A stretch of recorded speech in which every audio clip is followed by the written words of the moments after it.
दोस्तों नमस्कार। कभी कभी ये सोच करके मन को और दिल को बहुत ही पीड़ा होता है, बहुत ही व्यथा महसूस होता है कि आखिर किस दिशा में इस देश को वर्तमान सरकार ले करके जाना चाह रही है। आज हिंदुस्तान के अंदर ये हकीकत है, ये सच्चाई है कि हिंदुस्तान की तमाम संस्थाएं, चाहे वो लोकतांत्रिक संस्था हो या फिर संवैधानिक संस्था हो, वो किसी न किसी रूप में कम और ज़्यादा राजनीतिक दबाव का सामना कर रही हैं। उनके ऊपर सत्ता पक्ष का दबाव है और सत्ता पक्ष के अनुकूल काम करने का एक तरीके से उन पर प्रेशर बनाया जाता है।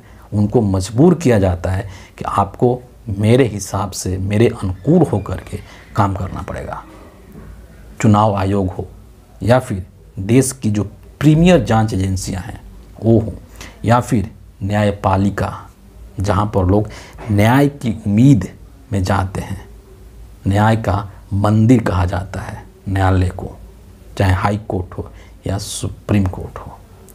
और इस देश के एक हाई कोर्ट के द्वारा इस तरीके का एक निर्णय दिया गया है जो कि इस देश को शर्मसार करने वाला है। और मैं आपको बताना चाहूँगा कि आज ये सोशल मीडिया के ऊपर, ट्विटर के ऊपर खूब छाया रहा और लोग इसको लेकर के तमाम तरीके के टिप्पणी भी कर रहे थे कि किस हद तक हमारी न्यायपालिका जो है वो जा चुकी है। पहले मैं उसका जो स्टेटमेंट है वो आपको पढ़ करके सुनाना चाहता हूँ। और ये जो स्टेटमेंट आया है, ये जो इलाहाबाद हाई कोर्ट है वहाँ से आया है और उसमें ये चीज़ कही गई है कि, ध्यान से सुनेगा, पीड़िता के प्राइवेट पार्ट को पकड़ना, उसके पैजामे के नाड़े को तोड़ देना, फिर उसे पुलिया के नीचे खींचकर ले जाने की कोशिश करना रेप या रेप की कोशिश नहीं मान सकते हैं।